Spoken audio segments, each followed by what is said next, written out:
And Trevor Lane here for LakersNation.com, your home for everything Lakers, and this is the ideal off-season. Into it, first and foremost, we need to know what we are working with. So this Lakers roster, as it stands right now, you've got Russell Westbrook, Austin Reeves, Kendrick Nunn. I know some people might say, well, Austin Reeves isn't really a point guard. I threw him up there because when I interviewed him a week ago, he talked about wanting to be an initiator for the off. First and foremost, the draft. What are we going to do on draft night? Well, actually, we're not going to do a lot here because this is the all-in situation. I know a lot of people are expecting the Lakers to try to buy a second-round pick, maybe even two. And that's what I think is probably the most likely outcome here in just a moment. The Lakers, their big decision for the offseason, though, really, it is Russell Westbrook. What are you going to do with Russ? This is what I'm doing in the all-in scenario, trying to win right now. I'm trading him, and I'm taking the Indiana Pacers trade. Russell Westbrook to the Pacers for Malcolm Brogdon and Buddy Hield. Now, we know the Pacers, they're going to want other stuff too. They don't want Russell Westbrook for Russell Westbrook. They want $47 million in an expiring contract for this summer, so they have more room in 2023 to go and do stuff with it. The Lakers are only going to have to sacrifice one future first in order to get that done. Now, is that realistic? In reality, I expect the Pacers to ask for both future firsts. I expect the Pacers to do everything they can to try to get as much as possible out of the Lakers in a deal like this, if they're even willing to do it. But remember, I saved that $4 million at the draft. I didn't buy any extra second-round picks. And so I'm going to use that $4 million as added incentive to get the Pacers to do this deal without two firsts. Instead, they're going to do it for one first-round pick. With this next trade, we're going to go get Christian Wood from the Houston Rockets. Now, I think the Rockets are going to want two first-round picks or a young player and a first.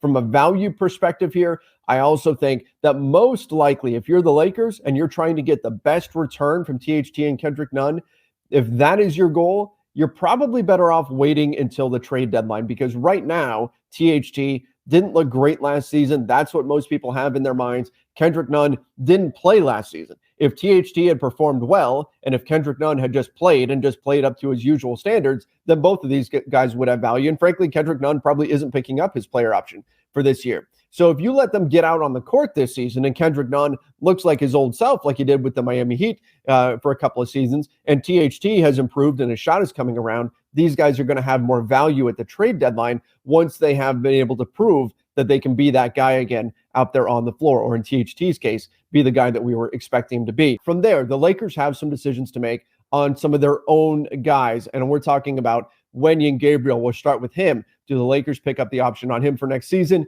Yes, you do. I think it's a clear yes. I think the Lakers need wings with size. I think he showed enough last season that you take a flyer, you keep Wenyen Gabriel around.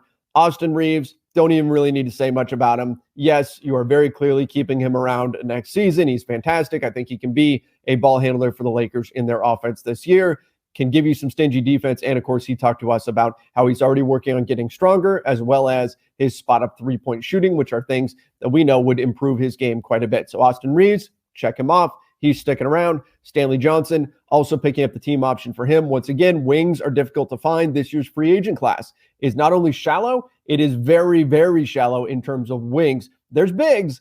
There are not wings out there. So Stanley Johnson, 100%, you're picking up that option. All right. So we've got that business done. Now let's move into free agency. What are the Lakers doing from there? My number one target, it's Otto Porter Jr. Going to go try to get him with that taxpayer mid-level exception. But again, we're staying grounded in reality while saying everything breaks right for the Lakers, and Otto Porter Jr. is swayed by the role the Lakers can offer, and he comes in. I think he would be critical to provide that switchy defense combined with the size on the perimeter and the three-point shooting ability. So Otto Porter Jr., welcome to LA. Next up, our old friend, Wes Matthews. Now, I know that's not going to blow anybody away. They're not going to be super excited. Wes Matthews didn't have a great season with the Lakers, but he was pretty good with the Bucks. And remember who the Lakers' new head coach is. It's Darvin Ham. I want some players that are coming in that know Darvin Ham's system, know what he's going to be trying to run, know his personality, his style, and have experience running his offense and defensive scheme. A 3-and-D point guard. I love it. This is the type of player that has success playing alongside LeBron James. Shoots decently enough from behind the arc, can defend at a high level. He's pretty feisty out there. And again, right now, Otto Porter Jr. got that taxpayer mid-level. So we're talking about all veteran minimums here. You could do worse if Javon Carter is your third guard off the bench. Not necessarily the best defender out there, but sometimes you just need floor spacing. And I think in his late 20s, this is a guy who can come in and give you some spacing out on the floor for a veteran minimum.